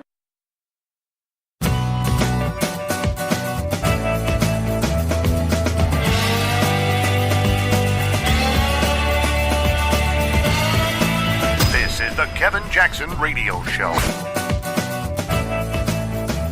What is the definition of compromise as it relates to slavery and the Civil War? Look, I'm not going to get in and relitigate the Civil War. It's like I told you yesterday. I think I've addressed the concerns that a lot of people had and the questions that you had, and I'm not going to relitigate history here. When you left, and I'm going to ask the question again. Why don't you ask it in the way that you're apparently accusing me of being? I'm not accusing. I'm asking the question, Sarah. Seriously. The question is, does this administration does this president believe slavery was wrong? And before you answer, Mary Frances Berry, a historian, said, in 1860 there was a compromise. The compromise was to have southern states keep slavery, but the Confederacy fired on Fort Sumter that caused the Civil War. And because of the Civil War, what happened? The North won. I think it is disgusting and absurd to suggest that anyone inside of this building would support slavery. Peter. Welcome, everybody. Kevin Jackson here. That was an exchange between Sarah Sanders, press secretary for the president, and April Hill, resident leftist racist. I don't know who she's with, some black periodical, asking a silly question. Of everything that's going on in this country, that's what she decides to ask a question about. It's disturbing. Black folks on the left will never feel equal because they've been taught to feel like victims. That is the only way those people can think. So glad you folks are here because you are not victims. You don't think like victims, and neither do I. And maybe that's what gravitates you to me. I don't know. I think we gravitate to one another because we look for people with our same spirit. I was talking to some millennial, and you know who it was? It was a girl from Russia. I was on the plane with her, and I said to her, because she was like, I don't understand guns in America. And I said, I'm not surprised. I said, let me ask you this. I said, if things went to heck in Russia, where she's from right now, she's near Moscow. I said, what would you do? How would you eat? I go, would you kill a rabbit, a squirrel, whatever indigenous wildlife is there, or would you starve to death? And she looked at me and went, starve to death. I went, exactly. I said, we would grab our pistols. We'd go out. We'd learn. We know how to make. I do. I know how to survive in the wilderness. I'm going to make a shelter. I'm going to always have the ability to make fire. I'm going to gather up my firewood. I'm not going to have cable. I'm not going to have my video games. I'm going to have hooks to fish with. I know how to make them. I'm going to set snares and traps and trap animals. I'm going to make sure I'm protected from the wildlife that could kill me. And I'm going to thrive. It'll be a very different life than the life I lead now, but I will know how to survive. The overwhelming majority of kids like her, she was a translator for a Russian nuclear physicist. And I said, kids like you will starve. You have no clue how to survive in the wilderness. So, I was telling her, she was telling me about her boyfriend. He's a real Russian He-Man. I said, well, good. You found one of the few. It's like in America, there's just not that many. Anyway, boy, do we have so much to talk about. Sarah Sanders, the reason why I played that clip is I want you to understand that the left, and particularly the black left, will never let up on slavery. We're in 2017. And this chick, April Hill, is asking, what does the president think about slavery? How silly. It's stupid. We've got huge problems that we inherited. And if you notice, Donald Trump, President Trump, doesn't live in the past. He doesn't go, look, he may point and go, yeah, this guy gave us a crappy economy. I fixed it. He gave us a crappy foreign policy. I fixed it. He doesn't say it as if to say, look at what I inherited. I'm not able to fix it. A guy who can fix it will tell you, yeah, he couldn't fix it. I fixed it. You ever taken something to somebody or a friend says, yeah, bring it over. I'll take a look at it. And they take a look at it and they don't do anything to it. And you finally take it to somebody qualified and they fix it with ease. You want to know why? Because they have all the things. They have all the tools to do it. You take your car to your buddy that thinks he knows something about cars and he's like, oh, yeah, I think it's this. I'm not sure. But then you take it to the mechanic. He goes, well, let me hook it up. Bloop, bloop, bloop, bloop, bloop. Not only does he have the knowledge, he has the equipment. He knows who to go to. He's got manuals. That's all he does. And you take it to the rookie. We gave our country to a rookie, not us, but the left. He posed as Superman, not to use the quip from Cat Williams, but he posed as Superman and the left forgot to ask him if he could fly. No, he couldn't. They gave a rookie the economy, a guy who'd never run anything, and expected him to be good at it. It still floors me. And if you talk about Obama, just a little inside baseball, I got asked by a Fox person, they asked me, they didn't ask me, said, you don't like President Obama, do you?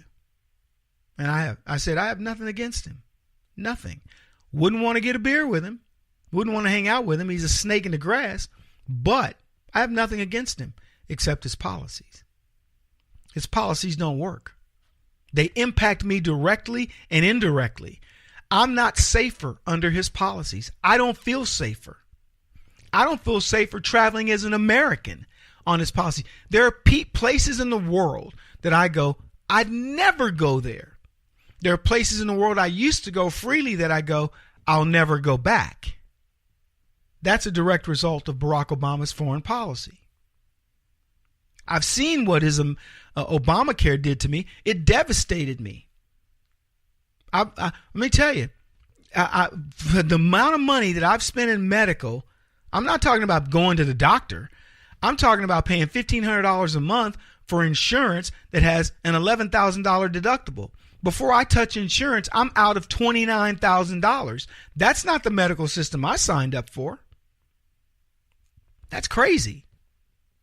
I don't have to go to the doctor and I'll pay 18 grand. If I go to the doctor up to a point, I pay 29 grand before anything kicks in. That's a heck of a... put me in charge of that and give me a lot of white people with money. Happy to be a part of it. So I don't have a problem with Obama. I have a problem with his policies. And I have a problem with a guy who won't change course because he's so dogmatically bent on failure. We've got lots to talk about. Mueller needs to take the dogs off of Donald Trump and point them at Hillary Clinton's people. And I know he's starting to do that, and we're going to see some big news coming up shortly, folks. No shortage of things in the news cycle. This is the Kevin Jackson Radio Show. Do you owe back taxes to the IRS or state? The secret to avoiding the IRS nightmare is to seek professional representation. My friends at Security Tax Associates provide the most cost-effective and ethical representation in the industry while helping to avoid seizures, levies, and wage garnishments. Security Tax Associates is here to ensure that the appropriate steps are taken to permanently eliminate any possibility of future tax burdens once and for all. For a free, no-obligation consultation, contact Security Tax Associates, 844-779-4177. That's 844-779-4177. 844-779-4177. Or visit them at securitytaxassociates.com.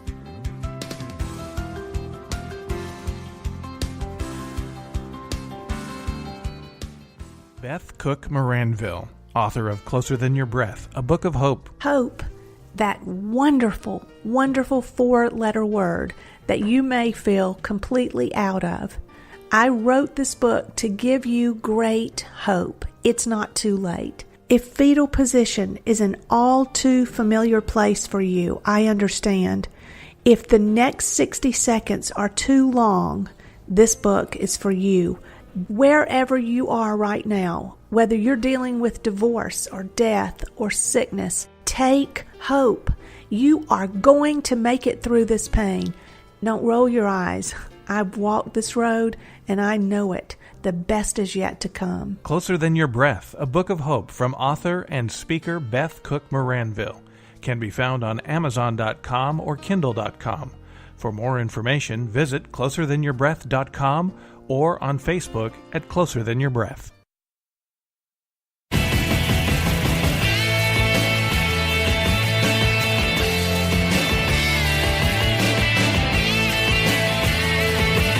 This is the Kevin Jackson Radio Show.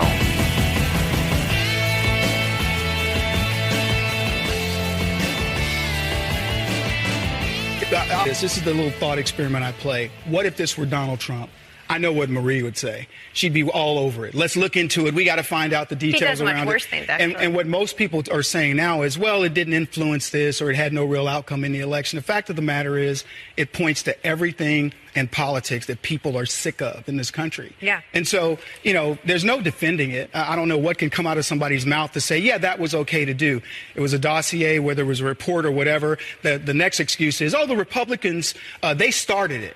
Well, big deal. You took it, and you took it to a whole nother level, and everything involved in it points back to the DNC, the Democrats, the Clintons, and even probably as high as Obama. Oh, welcome back, everybody. Kevin Jackson, that was me on Outnumbered. I love when we're using my clips on this show. How cool is that? Yeah. So Marie Harf went off after that. Whoa, Obama, he's crazy. He must be loony. I can't wait. I swear to you guys, I cannot wait. And you got to be feeling the same way listening to the Kevin Jackson Show and being the staunchly conservative, salt of the earth American. That's what I would call you. Salt of the earth Americans that you are. You got to be waiting to see Hillary Clinton go down, Barack Obama. Let's follow the money. It's simple.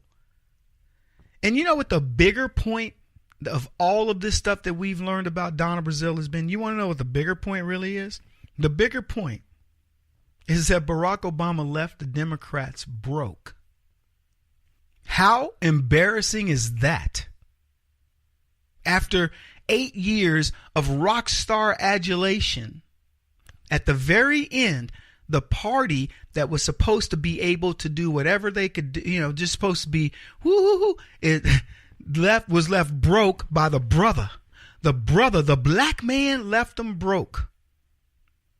When I said that on TV, I said that on Fox and Friends, and it went viral. One of the leftist trades picked it up and was like, did you hear what that Kevin Jackson said on Fox? He said that the brother left him broke. It was the truth. They had undying adulation for Barack Obama. We may have talked about this before I left. They had undying adulation. And for those of you who aren't aware, Barack Obama was a fundraising phenom. There was no better ticket than putting Barack Obama at an event in 2008. Nothing. Nobody came close. No rock star on the planet could get more people to donate. I'm talking about they broke every record. Think about this. We talked about it on the show, I believe. Barack Obama raised more money in his election cycle than all presidential candidates combined in the 2004 election cycle before that. That's how much money he raised.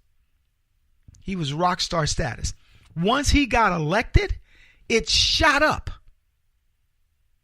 I think he raised $135 million the first month after he was elected. He was a fundraising phenom. And at the end, the DNC owed money. They were $24 million or so in debt. Barack Obama, he couldn't raise $20 million if you put a gun to his head. I'm talking legally.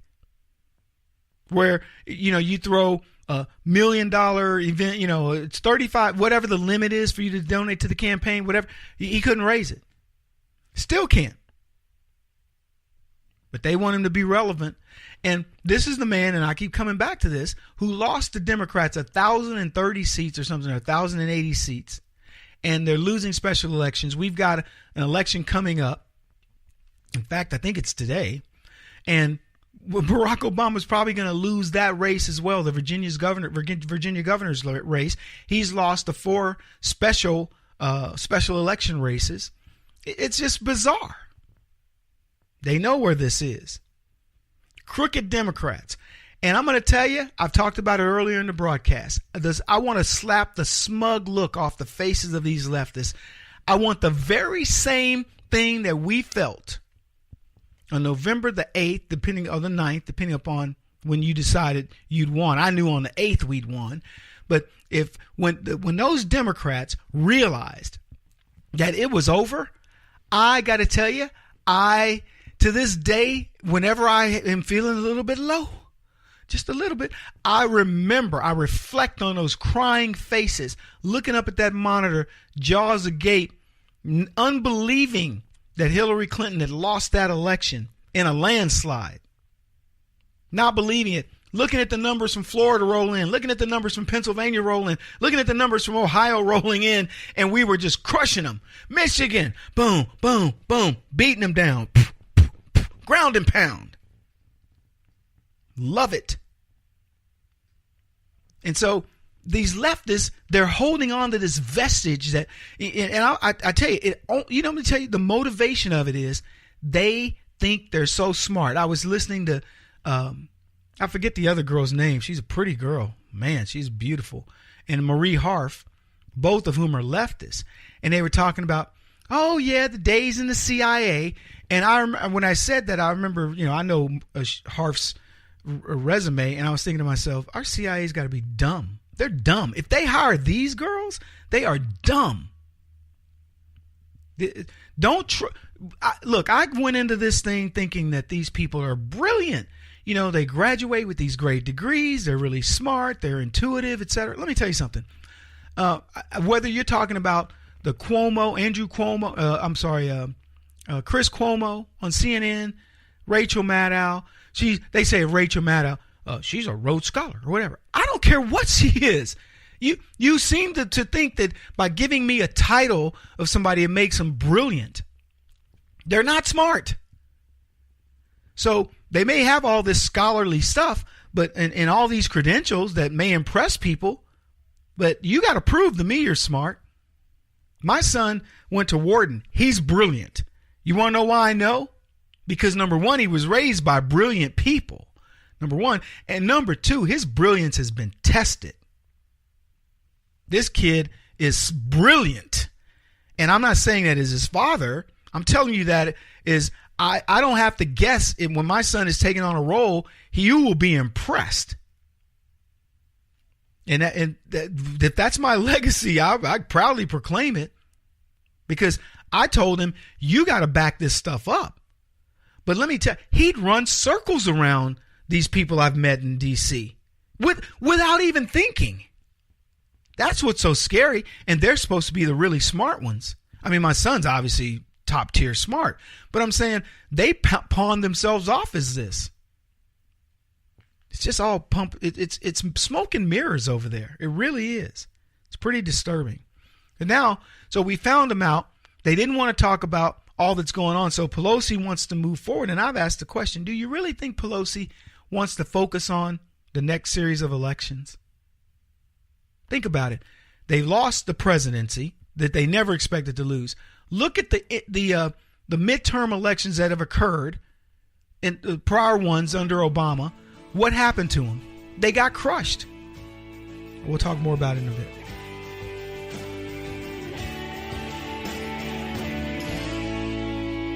This is the Kevin Jackson Radio Show.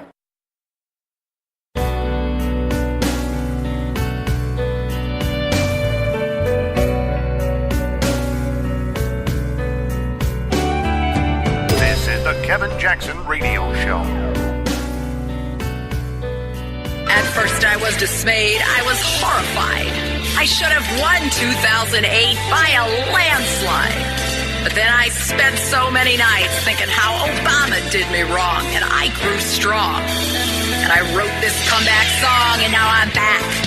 Gonna break through that glass ceiling, gonna make some history. Go on now, go! Walk out the door. Might as well resign now, 'cause they don't want you anymore. They're gonna vote for me, though I haven't told them why. But you know I ain't humble. I ain't beyond a lie. No, not I will survive as long as I know how to lie. I know I'll stay alive. Not much time for me to live, so I got one last shot to give, and I'll survive.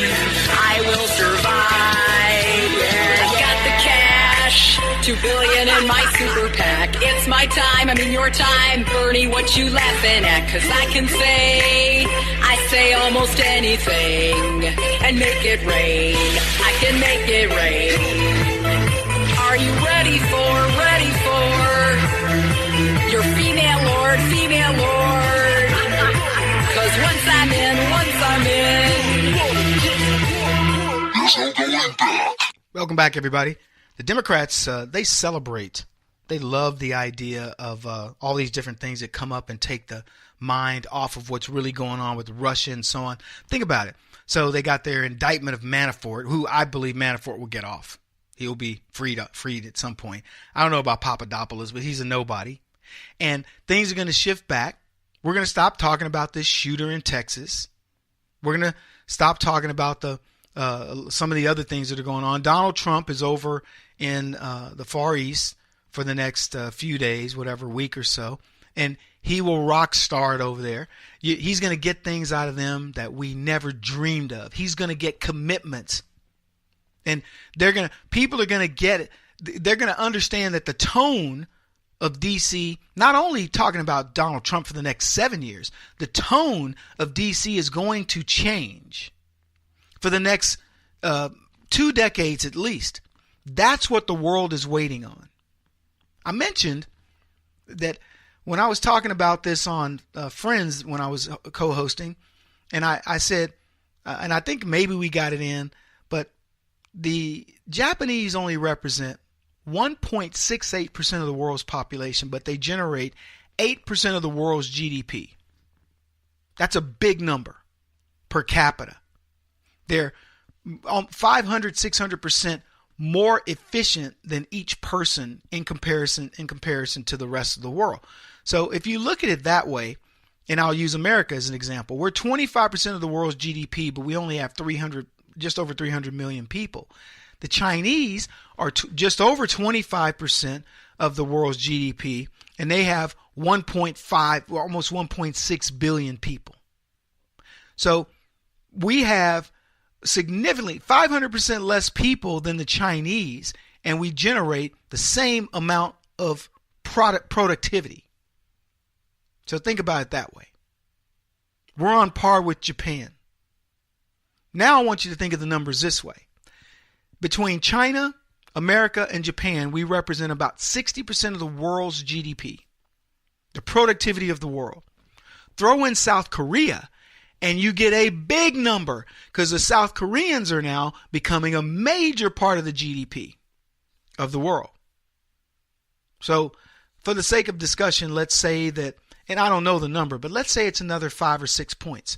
So now you're talking 65, 66% of the GDP. 35% of the world's GDP comes out of Russia, Europe, South America, Central America, etc. Mexico, and Canada. So when we go over representing that area of the world, and we throw in South Korea, Japan, and we get the Chinese to understand how big our market is to them, thinking about that trade deficit, that deficit being for the Chinese $347 billion, and how we negotiate that, Donald Trump's going to come back to America with just an unbelievable, I don't even know how to describe it.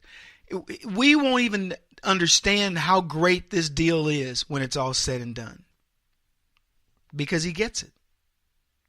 He understands it from, here's what I'll tell you. I got to really give Trump credit. I didn't think about trade as seriously as he did until he started talking about it. When he started talking about TPP and NAFTA and how these trade deals are anti-American, that we run over $500 million trade deficit every year, half for year after year, and nobody's even addressed it. And we get nothing for it. That's his biggest thing is, I'll run a deficit with you if you're getting me something that equates to my, in other words, China, I'll let you run a $300 billion trade deficit with me. But when I tell you to go take care of North Korea, you better doggone Skippy go do it. That's what he's looking for. So that's what I think is going to happen. When Donald Trump sent a note, essentially said to Japan, we're not going to carry the note anymore. You have a lot of our paper, but we do a lot of business with you. So we can get the paper situation fixed. I can build a U.S. economy where I don't need you to carry my paper, but you need me and the American people to buy your goods and services, because the rest of that's just paper money. You can manufacture all you want. If I cut you off, you're in big trouble. And the more I thought about Donald Trump's strategy, I was like, he doesn't want to go to war. This is a guy, before Donald Trump's going to send our troops into harm's way, he's going to do everything he can to get around it. And the biggest diplomacy that we have on the planet is the size of our economy. That's it. our innovation, the way we think, and the size of our economy. The biggest advantage we have over anybody in the world as we speak is our ingenuity, the way we think. Americans think different than anybody. It's our brains are programmed for expansion, for freedom. I know that sounds trivial to people, but if you go to these communist countries, or you go to places where they're so used to things just being done for them, that side of their brain isn't open. Now they're good entrepreneurs. Chinese are excellent entrepreneurs, but they're good at mimicking other people. They are not good at origination of ideas. That's why they steal a lot. We can think. We understand freedom. And if you're not born into freedom, you don't get it. You don't understand how I can think what I want, say what I want, do what I don't get. Donald Trump's the president, so screw Donald Trump. I can say that all day long. Go to some countries, go to North Korea and say that. Go to other countries. A reporter got arrested in Zimbabwe for tweeting something bad about Mugabe. I'm talking about a white chick from America went to another country, talk smack. Look at what happened to old Otto. He came back a vegetable from North Korea. People don't have to respect you. So understand that mentality to where you cannot speak freely. You don't even know if you can trust your own family and friends. Your imagination becomes stifled. That's what America doesn't have to worry about.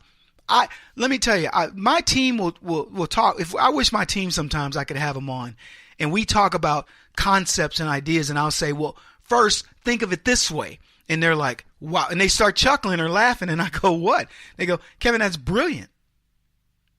You know, it's an amazing way. And these aren't people that are making so much money. They got to tell me, you know what I want to hear. No, these are people that get it. They're going, Kevin, that's brilliant. And I go, I want you to think brilliantly. I'm teaching them how to think brilliantly. I want to create brilliant thinkers. Look, right now, Zuckerberg, he stole an idea from some college kids and later paid them off and started Facebook. But here's what I'll tell you about Zuckerberg. He doesn't know how to handle Facebook. That doesn't exist in him. He's lived in a bubble of leftist ignorance, and he doesn't know what to do with it. And he's using his powers for evil right now. But let me tell you something, folks. There's somebody who can outthink Zuckerberg, who's going to come up with a better idea. I hope it's me. I hope you'll join TeaPartyCommunity.com, and we teach him something. Because I'm going to tell you, I can outthink that guy. I'm not talking about technical thinking. I'm talking about the reason why Apple is successful isn't because Jobs was such a great engineer or technical guy, whatever. This is a dude who went and he just opened his mind. He went to other places and learned how to think. And he said to people, hey, can we bring the TV and the recorder and this into one single device and make it something interesting and cool? And, people are like, yeah, let's try to do it. And what do? We took a thing that used to just be a phone. We were happy just to have a phone. And Jobs said, no, I'm going to give you internet, the ability to talk to your friends and family by text. I'm going to give you, futuristic stuff with this, voice recorder. You can research. This is everything you're going to want it to be. Kevin Jackson on the Black Sphere Radio Network. Do you owe back taxes to the IRS or state? The secret to avoiding the IRS nightmare is to seek professional representation. My friends at Security Tax Associates provide the most cost-effective and ethical representation in the industry while helping to avoid seizures, levies, and wage garnishments. Security Tax Associates is here to ensure that the appropriate steps are taken to permanently eliminate any possibility of future tax burdens once and for all. For a free, no-obligation consultation, contact Security Tax Associates, 844-779-4177. That's 844-779-4177. 844-779-4177. Or visit them at securitytaxassociates.com.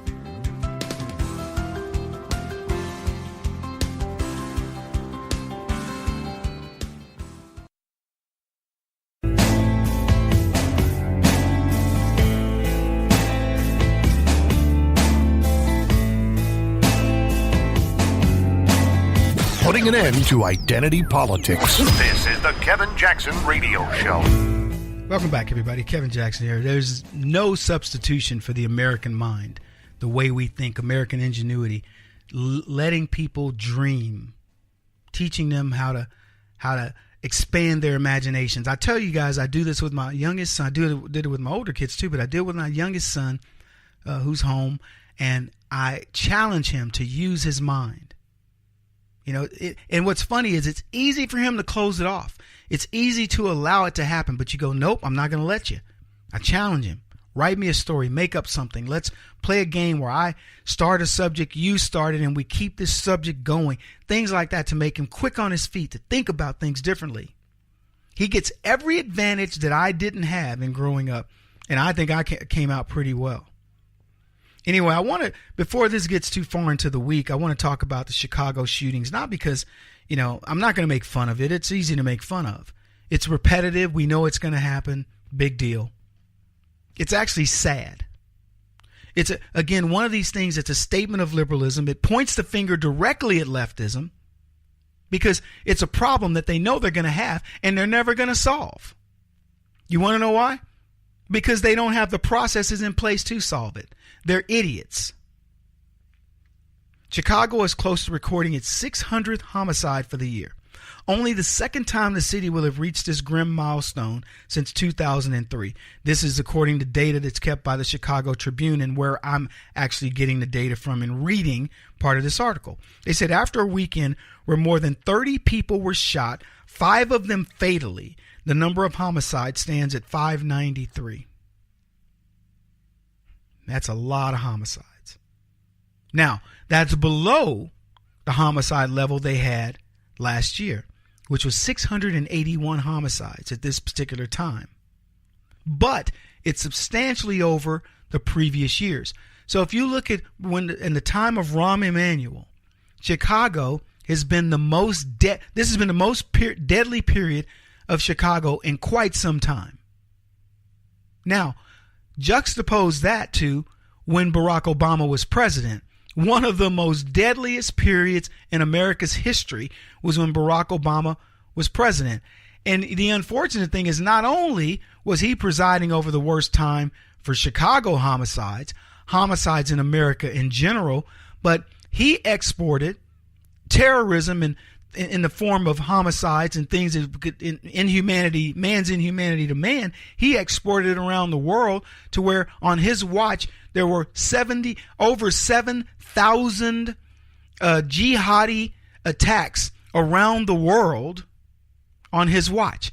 That doesn't include things like the amount of terror that comes in the form of rape and molesting of women, sex trafficking and all that. It's escalated at the minimum geometrically and probably exponentially if you want to look at the data. So when you think about what leadership does, I always point back to Obama and I contrast that with Donald Trump. In most things that we're measuring, there's not enough time that's gone by for us to do a complete compare and contrast. But you get an idea. The first year of Donald Trump's gone by, and I will tell you this. Illegal immigration's down. Muslim refugees and illegals coming into the country's gone down. You're going to see the crime rate go down. You're going to see the number of police who are killed in the line of duty go down. And then you're going to start to see the good indicators. Consumer confidence going up. You're going to see things like the unemployment rate dropping, businesses bringing more dollars and innovation back into the economy, and a host of other things that are ancillary benefits to all these different policies that Trump is proposing. And hopefully we can shrink this budget. A $4 trillion budget is ridiculous. It doesn't matter how much money we bring in. A $4 trillion budget is far too much. Anyway, I don't know what the numbers in Chicago's homicides are going to be but in the next years under Trump, but here's what I can tell you. He's threatened to send the National Guard to help. He's going to start listening to black pastors and people in the community, the black community, and saying, guys, I'm going to take a look at this issue. It's too serious. And he will get on Rahm Emanuel's butt. And here's my prediction. Next year, Chicago murder rate will go down substantially. That's my prediction. And it'll continue to drop. The murder rate, the violent crime rate in America is going to go down. It's going to go down for two reasons. One, because we're going to have a law and order president. And two, people are going to be too busy to be committing the types of crimes that they've been committing. And for the reasons, perhaps, that they've been committing them. Because people are going to go back to work. They said last year's gun violence in Chicago was at levels not recorded since the 1990s. This year's not been as bad, but the last time the city hit 600 homicides was 2003, and that was for the entire year, according to statistics kept by the Chicago Police Department. So they're about to hit 600 now in Chicago, and they're saying, you know, other than last year, it hadn't been this bad since 2003. They said the city of Chicago's homicide count is 581 because, unlike the Tribune, it does not count homicides on expressways as well as fatal shootings by police officers and homicides considered justified. They said the shootings have shown the same trend. I'm going to get to my reasoning for wanting to cover this. This year's trails last, but not other recent years. Nearly 3,200 people have been shot so far in 2017, down from the 3,800 shot this time last year. That's compared to 2,609 at this time in 2015, roughly 2,200 in 2014, 1,900 in 2013, and 2,100 in 2012. So here's the data. Other than the 2012-13 where it went down, you can almost look at how in the time of Obama and Rahm Emanuel, the Chicago murder rate and the shootings have escalated year after year, and dramatically so. And they've done nothing, causing Spike Lee to even say, come on, folks. It's tough for me to defend you when you're letting black people die in the record numbers that you have. But here's what I wanted to get to. Among those shot over the past weekend was a 14-year-old boy who was grazed in the right foot and leg on a Saturday afternoon. He and a 22-year-old man were fired at from a black sedan in the 2200 block of South Oakley Avenue at the West Side's Heart of Italy neighborhood.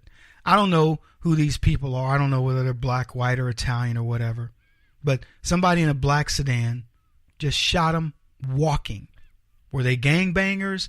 Were they people dealing drugs on a corner where a rival gang is coming to? I don't know. I have none of the answers. But I do know this. If we look at it through the innocent eyes of the average person in this country, here's what you might think. Two brothers are walking along, age 22 and 14. Maybe the older brothers come back from college and they're walking after going to get a Coke together or something, and somebody drives by and, just for whatever reason decides to shoot them. Is that the scenario? It's a possibility. I don't know. Or here's another scenario. Two people, both drug dealers, 14-year-old, which, by the way, a 14-year-old in the hood is not 14. He's 32. And a 22-year-old man who maybe was a shot caller or whatever was with him, or one of the members of the gang, older members of the gang, and they were coming back, going to meet up at the gang territory. Both scenarios are just as tragic. For those of you who are, Kevin, you don't know. No, I don't know. Here's another one. In another double shooting last Saturday night, a 37-year-old woman was killed while attending a party to celebrate what would have been the birthday of a man killed in August as he left the Cook County Criminal Courthouse. A 25-year-old man was also shot and injured. So think about this. A 37-year-old woman is celebrating the birthday of a guy who would have been celebrating his birthday had he not been killed in August as he left Cook County Criminal Courthouse. What is that for irony? What does the left have to say for all of this? Russia? As Pete joked with me on Friends when I was co-hosting, Russia, Kevin. Russia. But Pete, they're killing people in black neighborhoods. Russia, Kevin. But Pete, do you understand that the left doesn't seem to care about black-on-black crime and the crime that is rampant throughout Chicago and the other inner city? Kevin, it's Russia. I get it, Pete. I got it then. That's all they care. They don't care about the truth about these issues, the things that we want to solve. They don't care about that stuff at all. And this is why you listen to programs like mine. This is why you volunteer and do the things that you do to help people, because you really want to make a difference. The left doesn't, and I think that's what we find most disturbing. Folks, I got to leave it there. We'll talk to you again tomorrow. He won't stop until he's the top-rated radio talk show host in America. What kind of weird competitive freak are you? This is the Kevin Jackson Radio Show.